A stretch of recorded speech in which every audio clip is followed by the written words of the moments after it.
Yon, magandang araw. For today's video, ipapasyal ko kayo dito sa ating workshop at ipapakita ko sa inyo yung mga tools na madalas nating mga ginagamit. Let's go! Umpisahan natin dito sa welding machine. Meron tayo ditong ESAB 250 amperes at 440 volts. Meron din tayo ditong Unitor UWI 150. Ito yung madalas nating ginagamit sa labas o sa kubyerta o sa deck. Kasi ito yung mas madaling gamitin, mas madaling buhatin, magaan. Ito, meron nga din pala tong TIG. Kaso yung TIG nito ay hindi ko naman din ginagamit kasi wala namang masyadong ititig dito at hindi naman masyadong maseselan yung mga trabaho dito. At meron din tayo ditong HBM. Di ko alam kung anong brand to o ano yung manufacturer nito, pero ito ay 200 amperes at 220 volts. Meron din tayo ditong Unitor 25 amperes. Ang air pressure nga pala nito ay 5.5. At ang kapal na kaya niyang putulin na bakal ay nasa 12 mm. Pero depende na rin yan kung gusto mo pang taasan. Kung tataas ka, medyo mahirapan ka. Yun yung handle niya. At meron din tayo ditong gas na acetylene. Yan, ito yung mga regulator natin, mga pressure gauge. Yan. Meron din tayo ditong flashback arrestor. Ayan, napakaganda niyan for safety. At ito yung handle ng acetylene natin. Napapalitan yan. Alam yan ng ating mga tropa na mga manggagawang metal. Yun. At ito yung ating face shield o welding mask.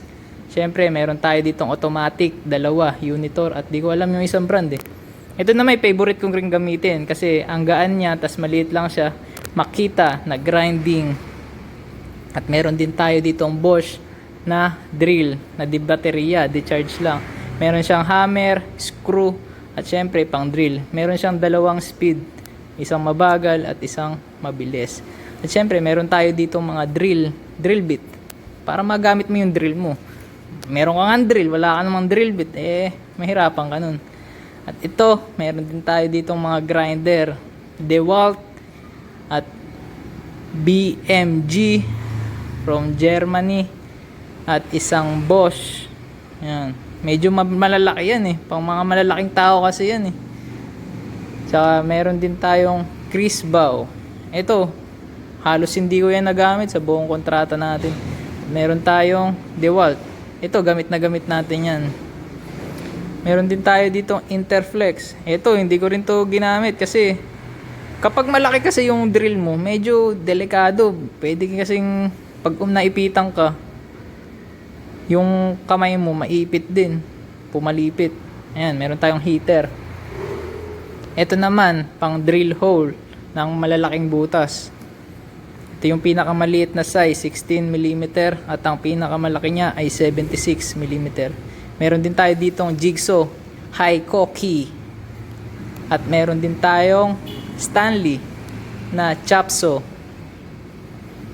At ito naman yung mga pang pneumatic natin o di ere, gamit ang ere. Meron tayong mga grinder, mga pang drill, at syempre ito, gamit na gamit ang impact wrench. Meron din tayo ditong grinding bench grinder. Ayan, shine tool.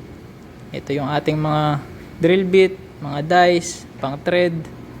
At ito yung ating sande na drill press. Ayan. Ito yung mga gamit nating mga iba, mga plais, caliper, lagare, spanner, mga pamihit. Basta puro pamihit yung lahat yan for repair and maintenance ng ating engine. At ito, sande rin yan, yung ating lathe machine. Yan. Ito yung mga drill bit niya, palalaki lang yan. At dito, syempre, yung box na yan, kung ano-ano lang, tingnan nyo na lang kung ano yan. Mga ayan, pantanggal ng pin. Meron tayong mga spanner na pangpukan. Meron tayong pangbutas, panggawa ng mga gasket. At ito, pang lagay ng chain block kung i-hook natin yan sa ceiling, sa taas. Ito rin, ganun din sa mga I-beam. Pangbuhat yan. Ayan, mga drill bit. Ayan, mga tool bit para sa ating lathe machine. Ito, meron tayong pang grind, ayan, pang lapping. Ayan, mga tornilyo, sandamakmak na daming tornilyo. Pero minsan wala. Ang karaniwang wala dyan, yung mga maliliit eh. Kaya hingi lang tayo kay electrician. Ito, pang valve para sa ating mga pipe. At dito yung mga consumables natin, kagaya ng mga o-ring, mga copper ring, mga liha, mga tape, mga ganun, kung ano-ano pa. Ayan. At meron din tayo dito syempre yung pag may welding ka, syempre may bala ka ng welding. Ayan, meron tayong mga pang aluminum, pang tanso, meron din tayong mga pang acetylene. Yun. At dun lang natatapos ang ating video. At ayun lamang, maraming salamat. Fungia, baba.